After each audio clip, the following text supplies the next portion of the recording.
Bueno, amigos de Señal 3 La Victoria, estamos en este nuevo programa que se llama De Frente y De Frente Latinoamericano,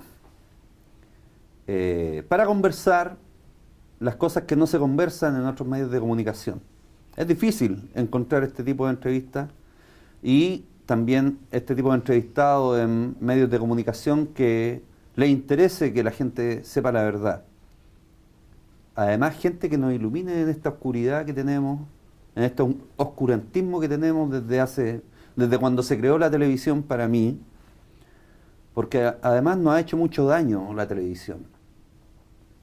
Además, se crea ideología a través de la televisión y se crean instancias que no nos permiten pensar y no nos permiten razonar. Hay muy pocos programas en la televisión chilena que te permiten pensar y hay otra cantidad de programas muy ínfimos que tú encuentras que te digan la verdad de cómo se ha manipulado y manejado la televisión. Por eso que hoy día estamos con Chiara Sáenz. Hola Chiara, ¿cómo estás? Un gusto Hola. tenerte acá. Socióloga, diplomada en estudios de género, diplomada en administración cultural, diplomada en escritura audiovisual y doctora en comunicación de la Universidad Autónoma de Barcelona. ¿Cómo estás? Bien, Además, eras integrante de la Mesa de Ciudadanía y Televisión Digital. ¿Cómo estáis? Bien. Nos conocemos hace muchos años. Hace muchos años, sí. Con mucho cariño y con peleas de repente. Sí. Pero lo bueno es que... Mucha pasión en esta relación. Mucha pasión en esta relación, que es bueno porque así se lucha y se crea y se concretan cosas. ¿Cómo has estado? Bien, gracias. ¿Cómo está tu tema docente hoy día? ¿Dónde estás y qué estás haciendo? Bueno, yo sigo trabajando en la Universidad de Chile, en el Instituto de la Comunicación e Imagen, desde el 2011 que trabajo ahí. Hago clases este semestre hago un curso precisamente sobre televisión, que se llama Televisión, Industria y Sociedad. Hago otro sobre comunicación alternativa. Este semestre llevo 2 seminarios de investigación, uno sobre temas de economía digital y cultura y otro sobre televisión.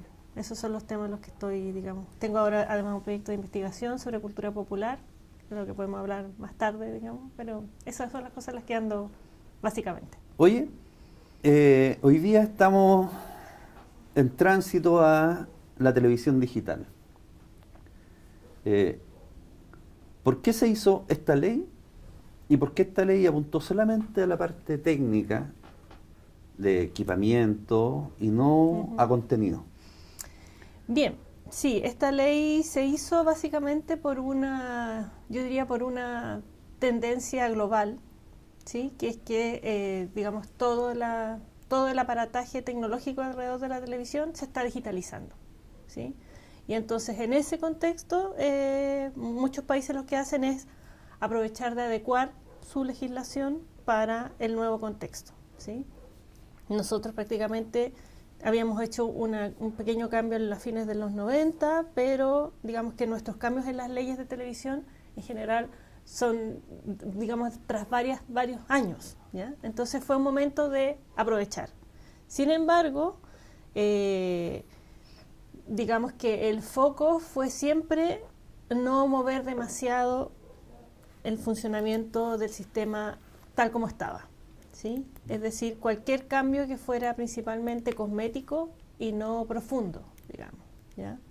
Y eso está, digamos, llevamos 4 años de implementación y eso se refleja en esa implementación, digamos, ¿ya? Es decir, de hecho, es más, la gente como que no tiene la conciencia de que efectivamente estamos en un proceso de digitalización y que en teoría deberíamos tener mucho más oferta de canales, deberíamos tener canales que estuvieran innovando, o sea, que el tema de la digitalización debiera ser un tema del cual se debería estar hablando públicamente, ¿sí? O ¿Y sea por qué está tan oscuro el tema? bueno, porque todo ha sido como toda la transición ha sido como que no se note el cambio. Que es muy, muy curioso eso, porque tenemos países como Argentina, donde la digitalización sí significó notoriamente un cambio en la oferta de canales. ¿Ya? ¿Pero con contenido también? Sí. ¿Se vio el tema de contenido dentro de la ley Sí, o se también. vio solamente el cambio Es tecnológico? que lo que pasa es que, a ver, el tema no es tanto si se ven, bueno, el tema de los contenidos es importante sobre todo al momento de la presentación de las propuestas de ofertas de quien quiere pedir una señal, ¿sí? Y es decir, ahí es importante que yo lleve una propuesta programática y eso no quedó en nuestra ley, ¿ya? En nuestra ley cualquiera puede llegar si tiene la plata para tener un canal, ¿ya? Y eso implica a los canales comerciales, o sea, perdón, a los canales regionales y locales, a los canales nacionales educativo-culturales, ¿ya? Entonces, incluso en el caso de la televisión pública, nosotros no tenemos claridad sobre cuál es la, digamos, la propuesta programática de TVN, ¿sí? Y cómo esa propuesta, No la tiene. y cómo esa propuesta se explicita en una misión de interés público, de servicio público. Podría ser un cacho, yo creo, para TVN, el canal público. Bueno, O sea, con la deuda que tiene hoy día de más de 100.000 millones de pesos. sí, no, sí, Yo creo que- es un tema, pero por eso te digo que en el caso, por ejemplo, de Argentina, claro, hubo una modificación, pero donde se enfatizó muy fuerte el rol de los medios públicos, el rol de la producción audiovisual independiente, el rol de la producción infantil, ¿ya? El rol de las productoras locales, regionales, ¿ya? Todo eso se promovió. En cambio ¿Y aquí acá, por qué no? porque yo creo que tiene que ver con una idea de qué es lo que tiene que hacer el Estado en comunicación, ¿sí? Que es que el Estado tiene que preocuparse solamente de lo técnico, ¿sí? Y que eso es como lo mejor y que no hay que tocar, en el fondo no hay que tener una política explícita sobre los medios.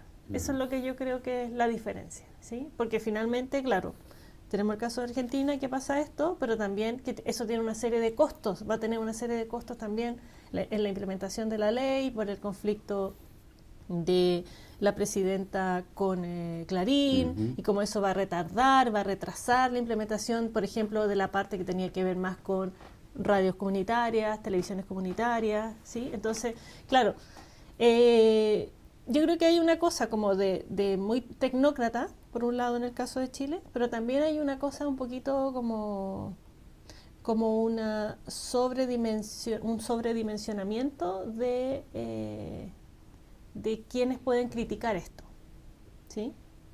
Que es un poco, por ejemplo, lo que pasó con el estudio que hizo el CNTV sobre concentración, ¿sí? Que el CNTV no quería publicar los datos, ¿ya? Y tuvimos que como que quitárselos así por transparencia y los publicamos y no pasó nada. O sea, nadie se murió, nadie... Claro, ¿entiendes? nadie- Entonces, claro, si tenemos unas personas que están, digamos, en posiciones de poder y tienen ese nivel de terror de lo que pueda hacer una oposición con eso, entonces estamos mal, po, Claro. ¿entiendes? Porque... En relación a eso, la concentración en América Latina, pero también acá en Chile, de los medios de comunicación. ¿Ustedes han hecho algún estudio acá en Chile de cómo se ha ido entregando el espectro radioeléctrico en televisión digital para los nuevos oferentes?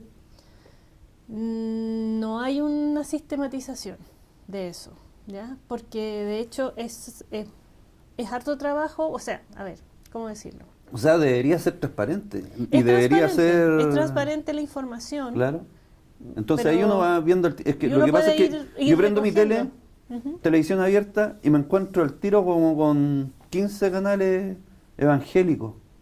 Bueno, ese es un punto importante, po, porque precisamente cuando se entiende como que en el fondo se deja voy a hablar como se entiende como que es mejor que digamos, el mercado de las frecuencias se autorregule, ¿sí? Antes que tener políticas claras de, bueno, queremos promover qué tipo de televisión queremos promover. Al final lo que pasa es eso, que van a llegar los que tienen la plata Y van a mandar. y no importa si pertenecen a un mismo sector político, Claro. pertenecen a un mismo Da sector lo mismo, da cultural, lo mismo. pertenecen y de qué manera eso afecta a la diversidad, ¿sí? Mm. Entonces, claro, de hecho el otro día yo leí una noticia, decía la mayoría de los canales, no sé si son en Santiago o en general, nuevos canales de televisión digital eran evangélicos, ¿ya? Entonces, claro, me recordé de algunas conversaciones, me recordé de algunas alertas, ¿ya? Me recordé de lo que pasa en el caso de la radio, de las radios comunitarias, Cuando, que efectivamente... antes de que empezara la ley y después de que llegó la ley. Exactamente, ¿ya? Es decir, en el caso de las radios comunitarias, el sector comunitario, hay también una parte que está, digamos, hay frecuencias comunitarias, de carácter comunitario, que se están dando a iglesias, Ujú. ¿sí? Y eso es, digamos, uno podría impugnarlo. Lo mismo porque- pasa en la televisión. Bueno, pues. por eso, pero el tema es, o sea, la discusión es, ¿las iglesias evangélicas pueden tener frecuencias? Por supuesto que sí, ¿ya? El tema es que tienen que ser frecuencias de carácter privado y no de carácter comunitario, ¿ya? Y luego, además de eso, el Estado debiera preguntarse, ¿es adecuado para la diversidad, para el pluralismo, que haya una gran cantidad de frecuencias de televisión o de radio para una sola, digamos, para una sola Ideología religiosa? Exactamente, ¿ya? Mm.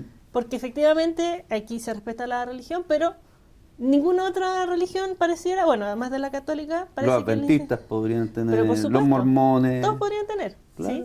Pero en esta lógica de la diversidad. Y eso es lo que al Estado chileno le tiene terror. Le Una tiene consulta terror desde- los gobiernos, le tienen terror el Parlamento. Desde mi ignorancia.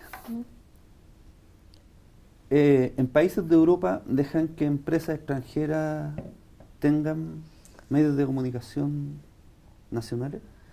Supongamos, si yo soy chileno y me quiero comprar una televisión en España, ¿yo lo puedo hacer? En el caso de España, O de Francia, yo creo o de... que no. Es que De hecho, yo lo que estoy- sabía que hay países en Europa donde ningún extranjero puede tener la propiedad de un medio de comunicación. Sí, estoy recordando, por ejemplo, en Inglaterra el caso de Sky y Rupert Murdoch. ¿Mm? ¿Ya? Rupert Murdoch es un magnate de la tele, pero él es australiano de origen y parece que él, para poder, digamos, como Tener acceso a un bien. a este canal, él tuvo que nacionalizarse Ya. británico. ¿Y acá en Chile qué pasa? Acá en Chile, en el caso de la televisión, está prohibido, ¿ya? ¿Mm? Pero, como dice el dicho, echa la ley, echa la Echa la trampa, trampa. ¿ya? Porque efectivamente, yo, por ejemplo, puedo ser una extranjera y quiero tener un canal, y lo que yo hago simplemente es que pongo un testaferro, es decir, Mm. pongo a otra persona chilena a cargo de la Claro. negociación Sí, y sí, todo, sí. pero yo sigo siendo el dueño El igual, dueño, ¿ya? claro. Que sea mi gerente general. y yo- Exacto, ¿ya? Como Warner, Chilevisión, ¿o no? Por ahí. Sí, ¿ya? Entonces, Y de claro. los diarios también. O de es la que lo radio. que pasa es que en el caso de las radios, yo no tengo tan claro que esa legislación sea así de explícita. Ya. ¿Ya? Pero Porque- acá hay consorcios extranjeros que están en manos de. Sí, por eso te digo de que la no radio. es, que yo creo que no es tan explícito esto de que no puedan tener un extranjero una frecuencia. ¿Ya? O sea, en el caso de la televisión, la ley es explícita. ¿Y por qué negarle a un extranjero la concesión de un canal, de una radio? ¿Por qué? ¿Qué es lo que el Estado debe priorizar en términos de no poder entregarle una concesión a un extranjero? Yo creo que hay una ¿Se cuestión... desvirtúa el mensaje No, de lo nuestro o de qué? Yo creo que tiene que ver sobre todo Con el tema de la concentración también puede ser. Que si yo soy un magnate de las comunicaciones, puedo tener todas las televisiones chilenas en mi poder, argentina, brasileña o en el mundo, y puedo enviar un puro mensaje. La Tiene televisión que ver crea algo audiencia. con eso, tiene que ver con el tema de la diversidad, tiene que ver con el tema de la pluralidad, tiene que ver con también con... Los monopolios. Sí, pero tiene que ver, yo creo que como que ya en lo más fino, lo más como específico, tiene que ver con que se trata del acceso a un bien nacional de uso público, que es el espectro, ¿sí? Entonces, en tanto bien nacional, como que proteger que sea usado por la nación, digamos. Eso yo diría que sería como el argumento más teórico sobre esto, ¿ya? Y sobre eso, claro, están todas estas otras implicancias. O sea, que la ley se hizo mal en Chile entonces, que nuestros diputados y senadores y los gobiernos que Bachelet firmó la ley, hicieron mal la ley en términos de que esto se hubiera tercerizado. Y no me refiero a tercerizar en torno a trabajo, como en la construcción o lo que está pasando en Canal 13 o en otros canales, sino que me refiero a que debería haber habido un tercio para la televisión pública, un tercio para la televisión privada y un tercio para la televisión comunitaria, ¿o no? Es que podría haberse planteado así. Nosotros lo planteamos en la mesa de Ciudadanía y Televisión Efectivamente Digital. se hablaba de una reserva de espectro, pero claro, lo que hizo el Parlamento perversamente, porque fue una perversión, es decir, que efectivamente iba a haber una reserva de espectro, pero eso que en la ley se llama reserva de espectro es una falacia. Una pachotada. Es una falacia, porque se dice que del 40% que sobre de las frecuencias, ¿ya? Ahí van a meterse las comunitarias, que son un tipo de propiedad y un tipo de gestión, con las locales y regionales comerciales, que son otro tipo de gestión y dirección, con las dos frecuencias nacionales educativas culturales, que pueden ser, que las puede tener un banco, que las puede tener una fundación privada, que las puede tener una universidad privada, ¿sí? Entonces, esa es nuestra reserva de espectro. O sea, ¿de qué me están hablando? O sea, al final, lo que yo siempre dije es, la reserva de espectro es el 60% para los privados nacionales y TVN. Esa es la reserva, de verdad. ¿Ya? Claro, claro. Entonces, y finalmente, como el resto, como lo que sobra, las sobras, son para lo que pudiera eventualmente generar la diversidad en el sistema televisivo. Si es que queda. Si es que queda. O si hay voluntad política y que por muchos años no lo hubo durante todo el tiempo que nosotros estuvimos trabajando en la mesa de Ciudadanía y Televisión Digital.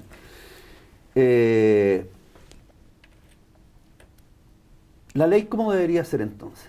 Según tu experiencia, para decirle acá a los vecinos, a los amigos que nos vean, ¿cómo debería ser? O cómo, según la experiencia de otros países como Argentina, Ecuador, no sé, Venezuela, España, ¿cómo debería ser?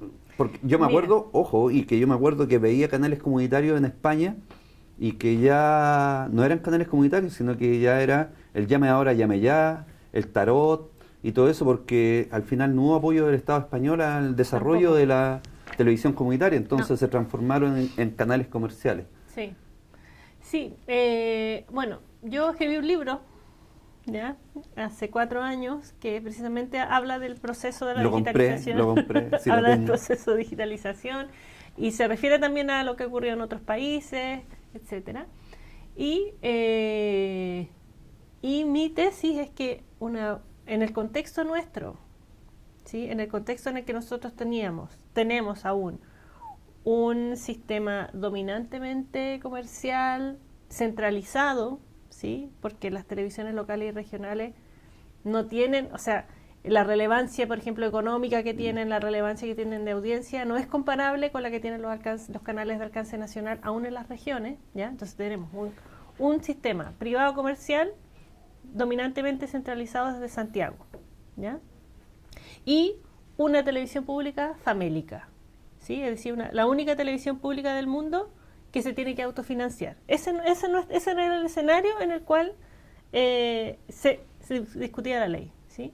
Entonces, en ese escenario, una ley auténticamente democratizadora de la comunicación debiera haber sido una ley que promoviera sobre todo los canales, la televisión pública, una televisión pública de verdad, ¿sí?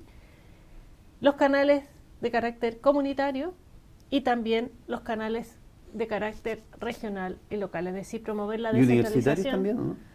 Sí, es que los universitarios para mí es como, esa es otra discusión, ¿sí? Yo no los veo tan relevantes en este escenario, digamos, en el escenario de los mínimos, ¿Ya? no lo veo tan relevante.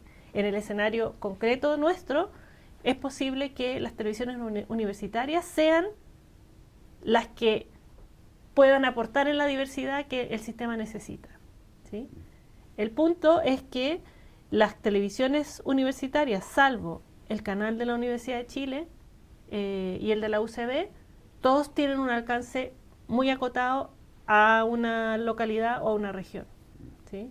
Entonces, por eso que creo que como que eso es otro nivel del debate.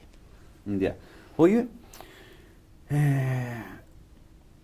hoy día nos enfrentamos como televisiones comunitarias no solamente a la ley, sino que a un reglamento que te dicen que tenéis que entregar el 10%, o sea, el 1% primero para poder postular al Fondo de Desarrollo de las Telecomunicaciones.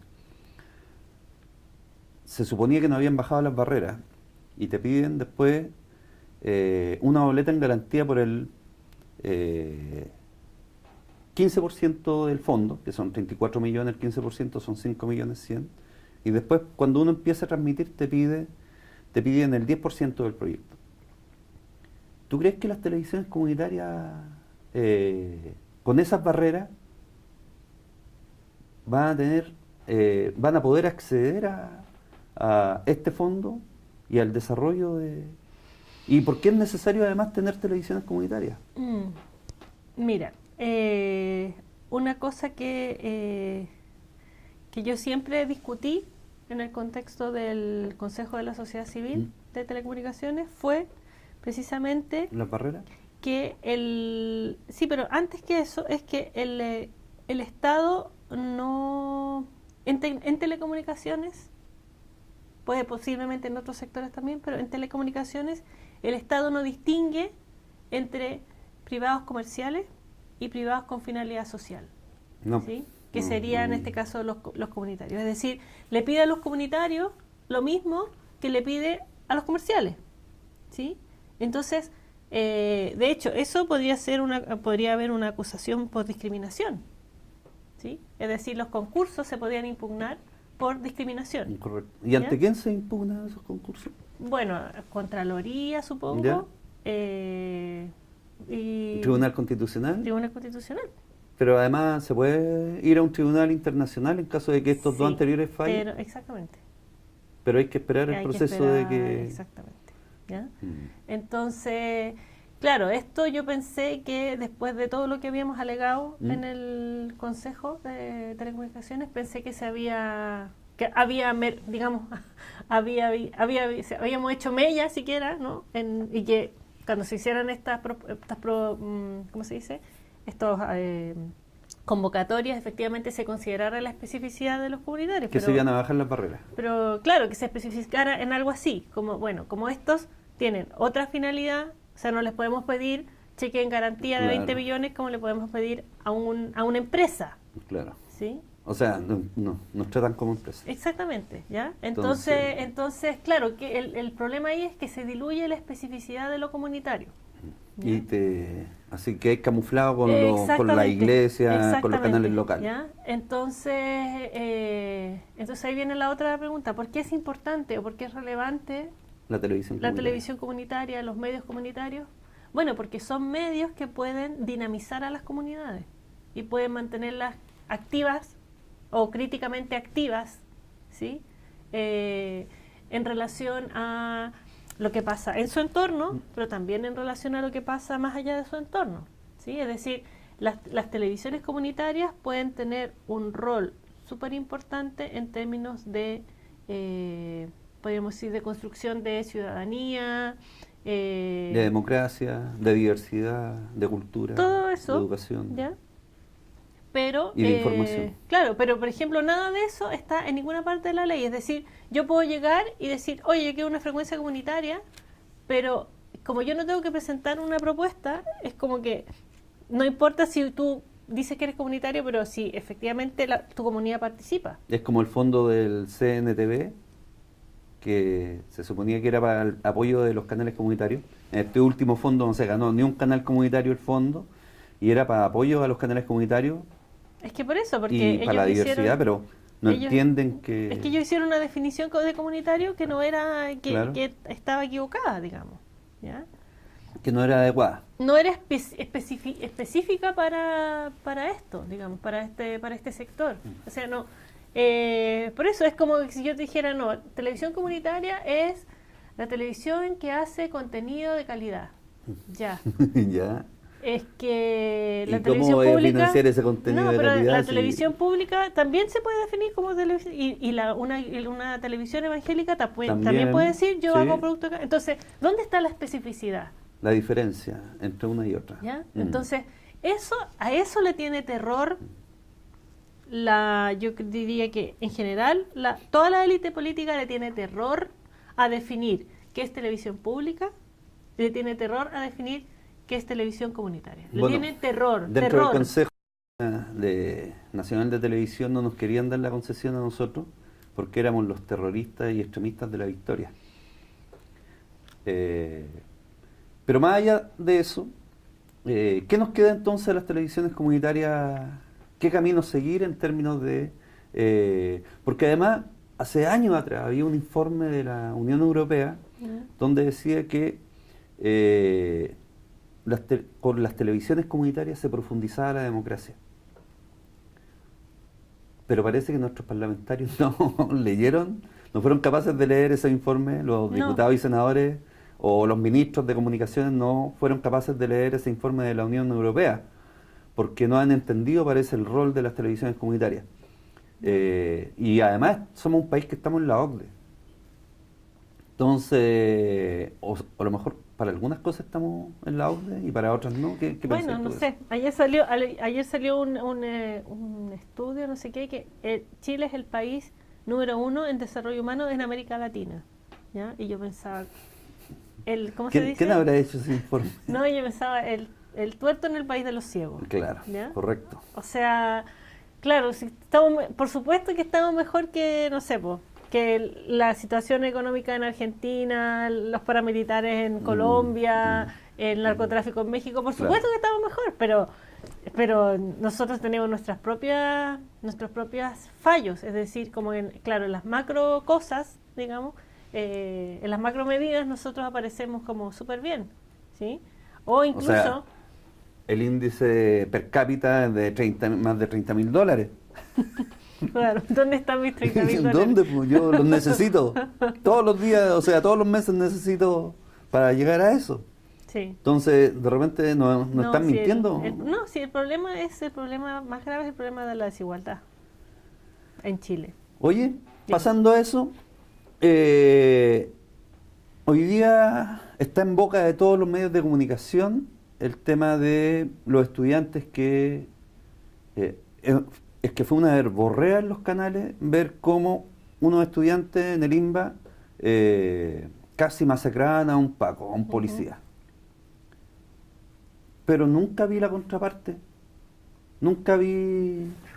la otra versión. La otra versión, nunca vi cuando vienen los Pacos acá a la Victoria y asesinan jóvenes o torturan o le pegan a gente, a las niñas cuando las toquetean en las marchas, en las movilizaciones, cuando la ultrajan o cuando a los jóvenes lo hacen desvestirse y les pegan en las comisarías y otra cantidad. Bueno, ayer mismo en el INBA un Paco llegó y le pegó a un joven, le rompió la cabeza por nada afuera del INBA. Pero eso no hablan los medios de comunicación, los canales no hablan de eso y todo es en favor a que se suba la penalidad de los niños, de los jóvenes que protestan contra la policía. O sea, prácticamente no le va a poder decir nada a un Paco que esté cometiendo ni siquiera un delito porque te puede ir preso. Pero eso pasa, y yo lo veía en todos los grandes canales de este país y donde no había contraposición. ¿Qué pasa? Bueno, es que están, digamos, hay una, ¿cómo decirlo? O sea, se mantiene una lógica en general, de criminalización de la gente movilizada, creo yo, ¿sí? Que no es solamente de este gobierno, es también del gobierno de Bachelet, gobierno de Piñera anterior, los gobiernos anteriores a esos, ¿ya? Es decir, la televisión mainstream, si podemos decir, la televisión de los grandes medios, es una televisión que tiene que le interesa mantener el status quo, ¿sí? ¿Y eso qué significa? Le interesa mantener, digamos, el orden tal como está, ¿sí? Entonces, Aunque tengan que mentir, o aunque tengan que disfrazar la verdad más y que, no más mostrar... que mentir, lo que hacen es una cosa que... ¿Ocultar la verdad? No, ni siquiera. Lo que hacen es una cosa que se llama framing, ¿Ya? ¿ya? Digamos, en la teoría de la comunicación, que la traducción sería, el frame es cuadro, Claro. entonces framing sería el encuadre, Ya. ¿ya? El encuadre de la información, en este caso, ¿ya? Ya. Porque efectivamente, los temas, claro, el tema puede ser estudiantes protestando, ¿sí? Entonces, claro, ¿cuál es el framing que instalan los medios? Es estudiantes protestando violentos, estudiantes protestando violentos contra la policía, ¿sí? Entonces, ese es el framing que hacen, ¿ya? Pero otro canal pudiera hacer otro framing, ¿sí? Es decir, el mismo tema, estudiantes movilizados protestando, pero estudiantes movilizados protestando siendo abusados por la policía. Pero ¿sí? no lo hacen. No lo hacen, ¿ya? No lo hacen o no lo van a hacer hasta que efectivamente muera un niño, ¿sí? Porque ahí entonces cambia el discurso, ¿ya? Claro. Y entonces ahí el problema es el niño y es todo lo otro, entonces ahora lo malo, ¿sí? Pero son como... O sea, son manipulaciones de la información, ¿o no? Sí, son manipulaciones, pero por eso digo que... Pero, ¿y dónde está la ética de los periodistas bajo es que ese contexto? a eso voy, que no es una cosa, no necesariamente es algo voluntario, ¿ya? O sea, no, lo que quiero decir es que hay unas lógicas con las cuales la televisión opera, ¿sí? Bueno, y los medios en general, pero la televisión, digamos, que es donde más se ve. Entonces no tiene que ver con que hay una persona todo el rato pensando ya. Entonces hoy día, como ya ayer hablamos de esto, entonces hoy día vamos a hablar de esto y vamos a mantener esta línea, ¿ya? O sea, esos personajes perversos son muy pocos los que realmente existen. Y hay muchos de las lógicas periodísticas, de las rutinas periodísticas. Y yo creo que hay otro elemento muy importante que tiene que ver con las visiones de mundo de los periodistas de la tele, ¿ya? ¿Qué significa eso? Que eso tiene que ver con las posiciones políticas de los periodistas, ¿ya? Las posiciones valóricas, ¿ya? Por ejemplo, si un periodista valora o no valora la autoridad, ¿sí? O sea, pasa por él, no pasa por... Claro, pero pasa por eso digo, pasa por las creencias, ¿ya? O si ese periodista, ¿dónde estudió ese periodista? ¿Sí? A propósito del tema del INBA, ese periodista estudió en un colegio público, en un colegio privado. Claro. Estudió en una universidad pública o en una universidad privada. ¿Y se trata de lucas también? ¿En qué Porque sentido? en el sentido de que, claro, tú llegas a un canal y para poder mantener un nivel de vida y viviendo de Plaza Italia para arriba, a lo mejor necesitáis seguir la línea editorial del canal para poder tener un nivel de vida. Sí, yo creo que, o sea, pero eso yo creo que es más extensivo, no es solo de los periodistas. O sea, hay mucha gente que para mantener su estatus social se queda callada, ¿sí? No genera conflicto, no presenta su punto de vista diferente, ¿ya? Entonces, yo creo que eso tiene que ver y otra cosa. ¿Hay una manipulación de la información entonces? Es que no, por eso te digo que no tiene que ver necesariamente con manipulación, tiene que ver con de dónde vienen esos periodistas que construyen la información. O sea, para mí eso también es importante, ¿sí? O si esos periodistas han estado alguna vez en una marcha, como marchantes, digamos, como manifestantes, ¿ya? Pero por eso te digo, porque digamos o estuvieron y se le olvidó. Porque para digamos, para el manifestante más elemental, digamos, ¿ya? O sea, todo manifestante que va a una marcha sabe que la policía provoca. Sí, ¿sí? por supuesto. Sabe que la Infiltra, policía provoca. Bueno, infiltra, provoca, pero el tema es que entonces, claro, todo lo que construye la televisión, como de, bueno, poner el foco en la gente que tira las piedras, etcétera, ya, pero ¿por qué no mostraron esto otro antes? ¿Y cómo se llega ahí? Un Claro. poco lo mismo del INBA. ¿Y cómo se muestra O te que...? muestra solamente y no te muestra todo el Claro. contexto. Exacto. ¿ya? O Entonces, sea, las noticias son inducidas. lo que busca la información es El morbo, transferirte morbo. transferirte una interpretación Claro. de la realidad. Sí, sí. ¿ya? Y puede ser más hecha o por menos quién? ¿Y hecha por quién esa interpretación de por la realidad? por el canal. ¿ya? Es O el sea, hay un canal. director que dice, ¿sabéis qué? Claro, tiene que haber un Solamente hay director que mostrar de esto noticias. y no nos interesa esto otro. Claro. O sea, hay una manipulación. Es que no es manipulación, insisto, de verdad que no es. O sea, Ya. para mí el tema de la manipulación es como simplificar el problema. ¿Entiendes? Como Ya. que es más complejo, pero Correcto. además hay otra parte. Por eso que ahora iba al tema de el canal lo que quiere es que tú quiere traspasarte una interpretación de lo que está ocurriendo. Sí, por supuesto. ¿ya? Pero el tema es que en esa traspaso de esa información o de una interpretación de la realidad, la actitud que nosotros podemos tener como público puede ser completamente afín, es decir, creerle todo al canal, creerle al canal con matices o no creerle nada al canal. Claro. ¿Entiendes?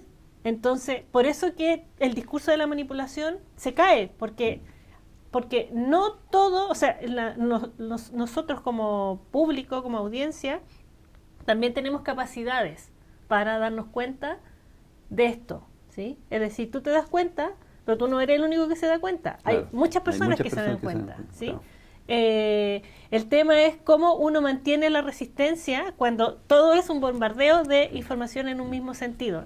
O sea que en todas las noticias se me transfiere la misma interpretación. ¿sí? Claro, es que ver un canal, si tú ves las noticias de un canal, Es igual que el otro. es lo mismo que el segundo, el tercero, el cuarto, el quinto, y al final todos parecen ser manejados por la misma agencia de noticias norteamericana. Sí. Sí, no, sí es. Oye, y Sí. partiendo de otro tema, A ver. los medios de comunicación y el género. ¿Cómo se manipula desde los medios de comunicación el tema del género, el tema del patriarcado, el tema de la publicidad, donde se toma a la mujer como un objeto? Y yo a esta altura yo ya pensaba que la publicidad ya iba a ser encaminada desde otra forma, con un Ministerio de la Mujer defendiendo los derechos de las mujeres, y no ha pasado nada. Y en la televisión te sigue el sexismo y te sigue tomando a la mujer como una cosa para que el hombre la vea y se sacie o la mire y piense lo que quiera en términos de publicidad. Hay que cambiar la forma, los métodos. ¿Qué es lo que hay que hacer con el tema del género en los medios de comunicación? Según tú, ¿cuál es la salida que este país necesita para ir cambiando ya la mentalidad de la gente en términos del género? Es que a mí me parece que como que esa pregunta tiene muchas entradas distintas, ¿ya? O sea, muchos niveles de abordaje, ¿ya? Porque una dimensión es, bueno, efectivamente, ya, hablemos de la publicidad, ¿ya? En la publicidad se mantiene una lógica, digamos, de objetivación de las mujeres, ¿ya? A pesar de todo lo que se ha podido avanzar en eso, digamos, ya no es tan burda la objetivación, pero al mismo tiempo, por ejemplo, vivimos un bombardeo de la publicidad de la mujer como objeto, pero hacia las mujeres, ¿sí? Es decir, toda la publicidad sobre cremas, cuerpo, ropa, juventud, ¿ya? Es decir, todo ese como pack, negocio, todo ese paquete de información. Claro. Entonces, claro, la mujer sigue siendo, digamos, sigue siendo relevante para la publicidad, pero ahora como público al cual hay que transmitirle publicidad específica para que sea más bonita, para que sea más joven, para que sea más flaca, ¿ya? Entonces todo eso también digamos que es algo que repercute más allá de la comunicación, ¿ya? Y que repercute en la seguridad o inseguridad con la cual las mujeres se plantean en virtud de cuestiones físicas en su vida, ¿ya? Entonces, esa es como una entrada que yo diría que es importante. Y después, otra entrada que a mí me parece también súper importante es el tema de las mujeres en las empresas de comunicación, ¿ya? En la industria de las comunicaciones, es decir, las mujeres periodistas, no sé, ¿qué pasa con las mujeres periodistas y el acoso? ¿Qué pasa con las mujeres periodistas y el derecho a ser madres? ¿Ya? O la diferencia de sueldo entre... La diferencia de sueldo entre hombres y mujeres. Hombres ¿ya? y mujeres, claro. O sea, como que para mí el tema de la, digamos, de la iconografía, ¿ya? De la imagen, de la publicidad, etcétera, a mí me parece un tema importante, pero sobre todo me parece relevante eso, es decir, cómo las mujeres alcanzan posiciones de poder dentro de la industria y como también es importante señalarlo, no por ser mujer necesariamente es más buena que un hombre, ¿sí? En un lugar, ¿ya? Pero bueno, a pesar de eso, entonces, ¿de qué medida el hecho de que haya más mujeres en determinados puestos de poder dentro de las industrias de comunicación puede contribuir a cambiar la perspectiva sobre la imagen de la mujer en los medios, ¿ya? Entonces, como que para mí va por ahí la cosa de... Pero yo creo que esto va... O sea, creo que el tema de la... Digamos, ¿cómo decirlo? La imagen de la mujer como una mujer tonta, objeto, yo creo que eso está en retirada, pero el tema de la mujer, que además de ser inteligente, tiene que ser guapa, porque así es como más inteligente, entonces esa es como el nuevo, digamos, como la nueva imposición, digamos, ¿ya? ¿Y eso de dónde viene? No sé, pues viene de las propias, yo creo, de las propias exigencias también... ¿De la propia industria? De la industria, pero también del propio, digamos, de la economía, ¿sí? Es decir, como esta preocupación como por la estética, por eso, por el uso de productos que me hagan más delgada, me hagan más bonita, me hagan más joven, ¿ya?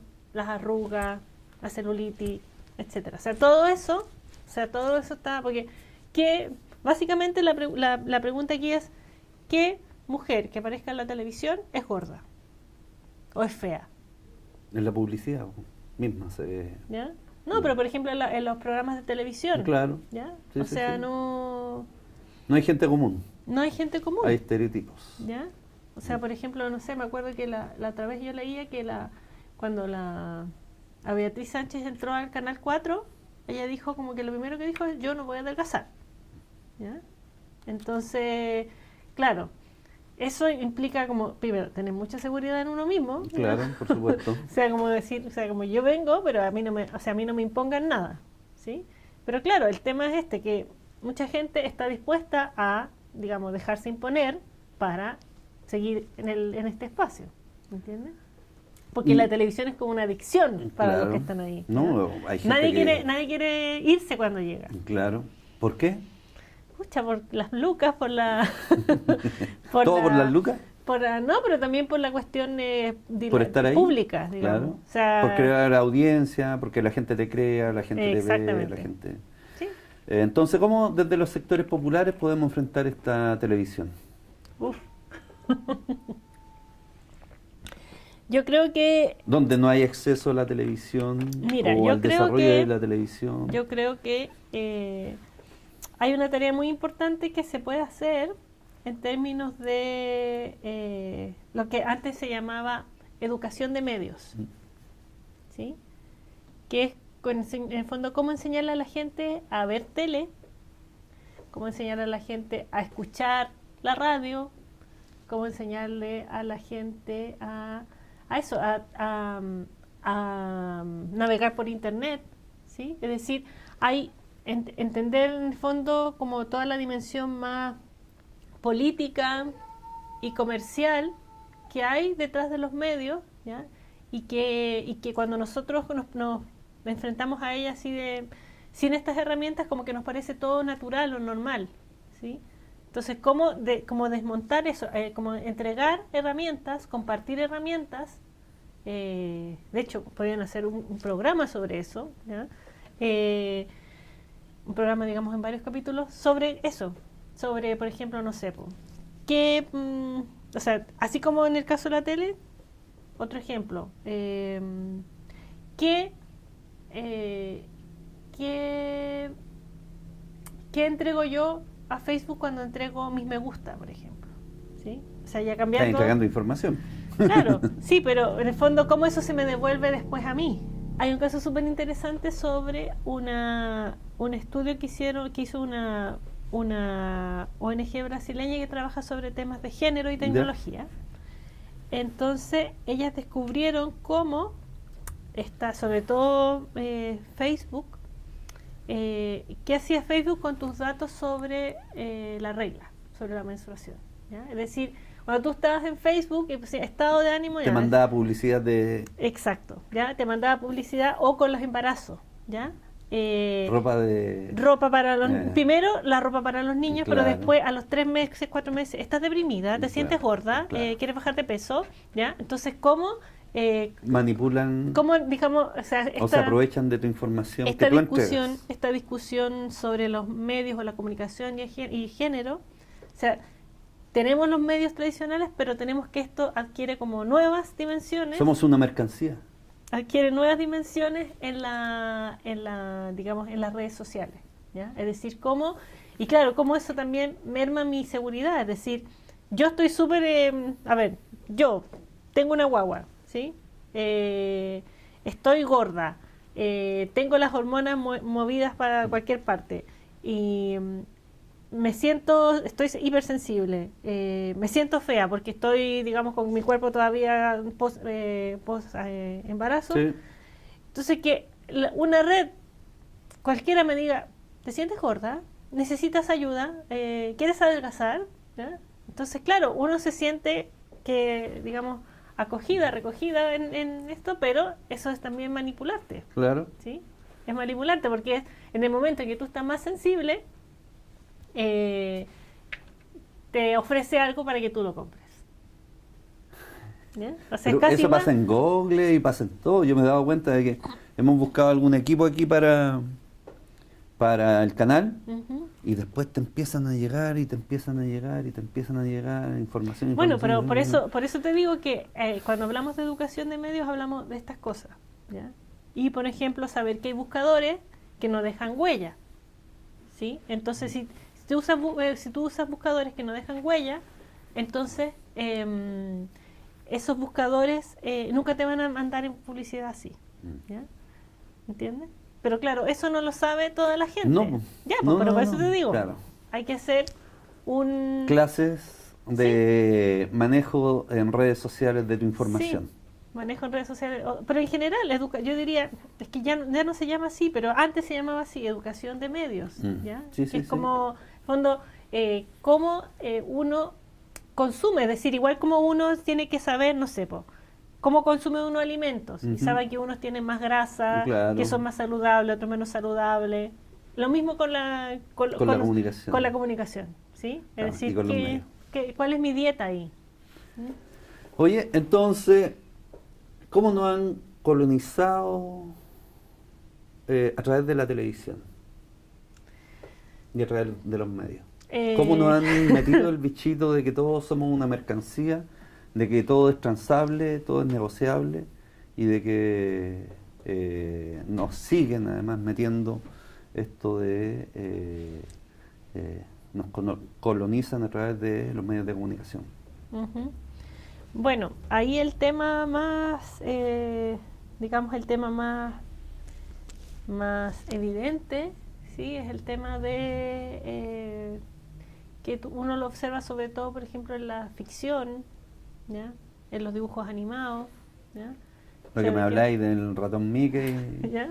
Es decir, las principales formas en que nosotros como que accedemos a productos audiovisuales de otros países es en la...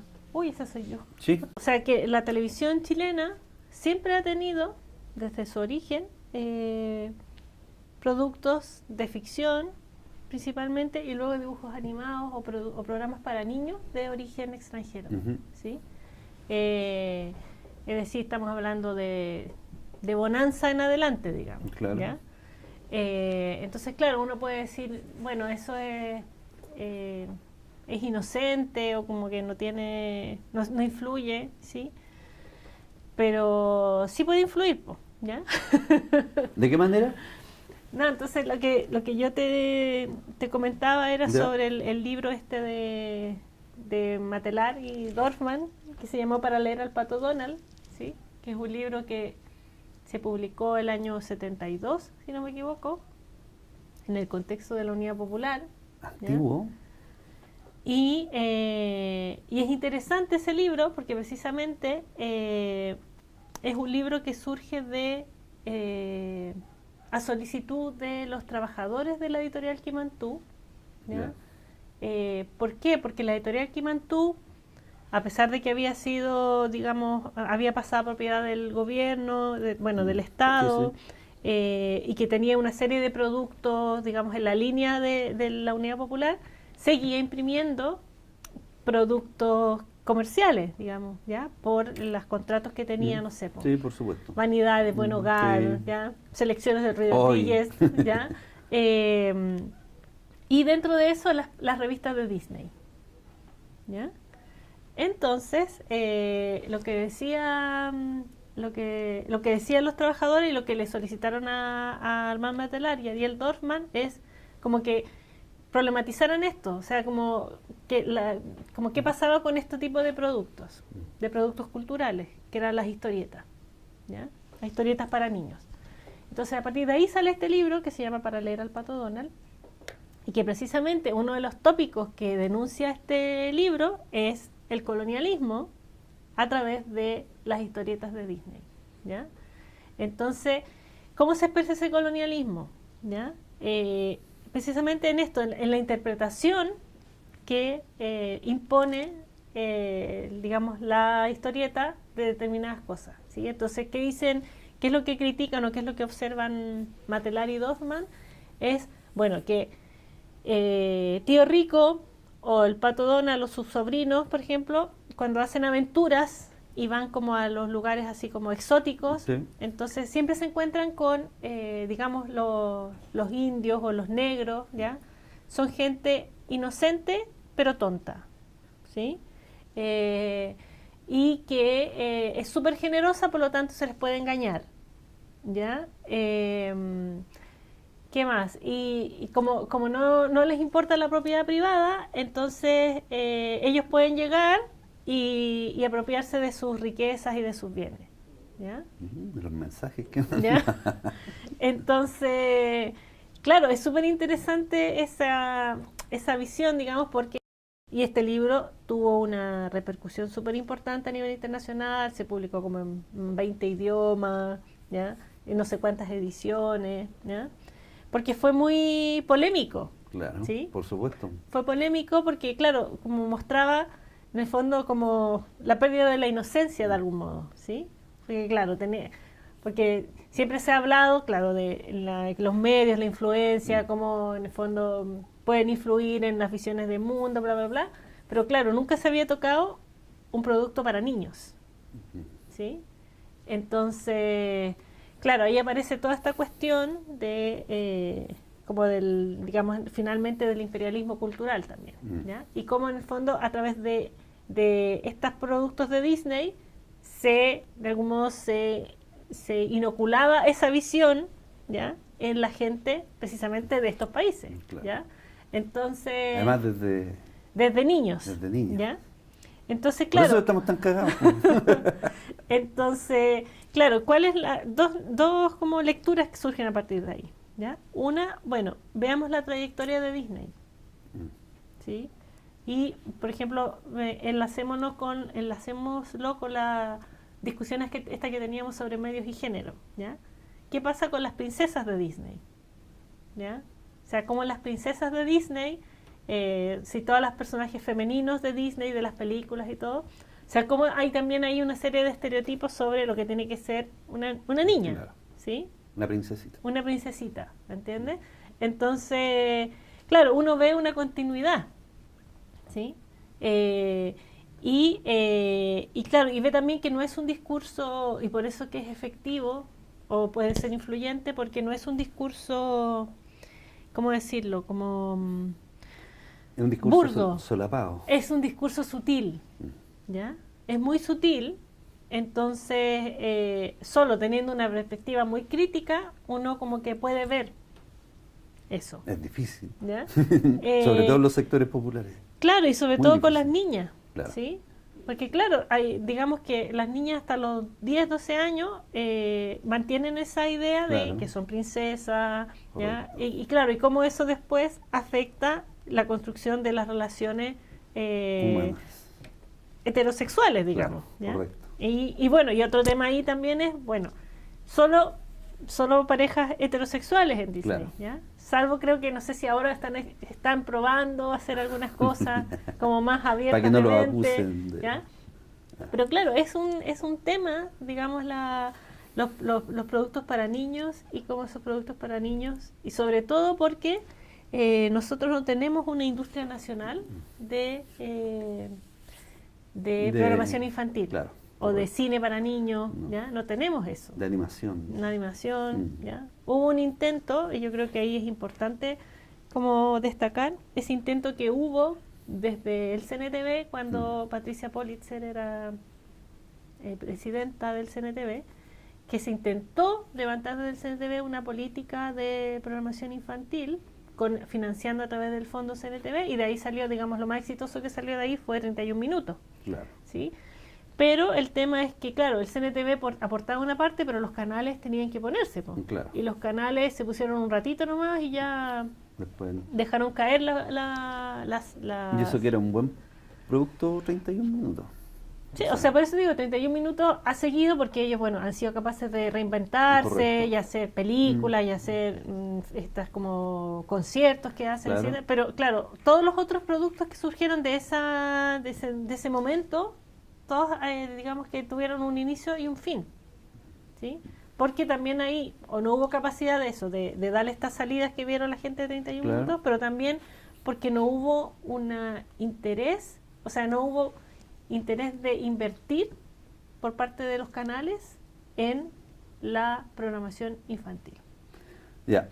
Mira, para terminar la entrevista, ¿Ya? quiero que te dirijas a esta cámara, por Ya. favor, a esta cámara, y le diga a la gente, a los que te van a estar viendo, qué esperar de la televisión del mañana. Uy. La televisión del mañana solo va a ser una televisión apta para ver en la medida en que seamos más las personas que podamos vernos a nosotros mismos en la televisión, ¿ya? Es decir, ver nuestras visiones de mundo, nuestras creencias, lo que nosotros opinamos, y eso es lo que en este momento la televisión no nos está mostrando, porque la televisión chilena en particular es muy monocorde, ¿ya?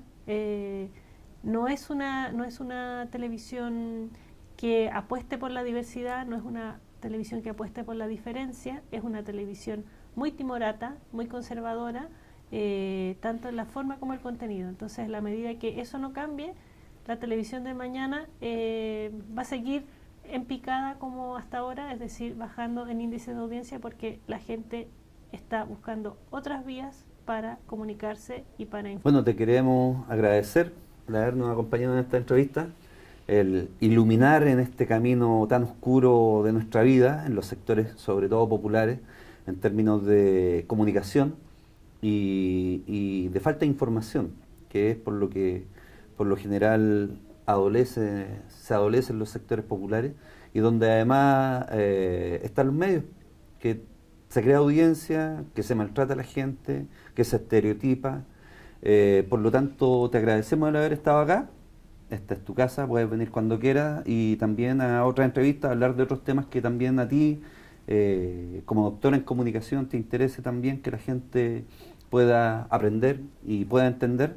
Así que te agradecemos por esta iluminación que nos has hecho en términos de, en serio, si esto es un camino muy oscuro y aunque te rías, pero hay poca gente que habla de estos temas y hay poca gente que sabe de estos temas y sobre todo de la manipulación a través de la televisión y de los medios de comunicación. Así que te queremos agradecer el que nos pudiera acompañar y obviamente estás invitada cuando quieras y esta es tu casa. Gracias. Muchas gracias.